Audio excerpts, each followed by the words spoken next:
બધા નાના હતા ને ત્યારથી સાંભળતા આવ્યા છીએ, માર્ચેનિંગ માર્ચેનિંગ માર્ચેનિંગ. આપણે કંઈક બેંકમાં જઈને ન્યાય એમ કે માર્ચેનિંગ છે, જાઓ પછી આવજો. આપણે કંઈક સરકારી ખાતામાં જઈને ન્યાય એમ કે માર્ચેનિંગ છે, અમારથી કંઈ કામ નથી થતું, જાઓ પછી આવજો. બધાને એમ કે અમારથી કંઈ કામ નથી થતું, જાઓ માર્ચેનિંગ છે ને એટલે પછી આવજો. હવે માર્ચેનિંગ છે શું ને આપણને તો એ જ ખબર નથી પડતી. પણ આ 2026માં માર્ચ મહિનો આવ્યો ને તે ખબર પડી કે આ માર્ચેનિંગ છે શું. એકો એકની બરોબરની એન્ડિંગ કરી નાખીને એકો એકના ભૂક્કા બોલાઈ નાખ્યા. જો હોળી, ઈદ,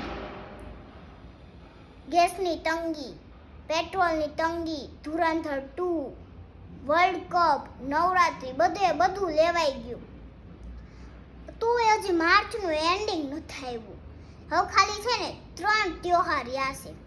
જો એક રક્ષાબંધન, જન્માષ્ટમી અને દિવાળી.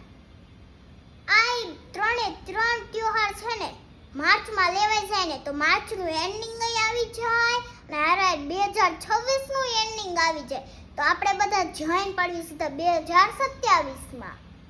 સાચું કીધું ને દોસ્તો? કોમેન્ટ કરજો.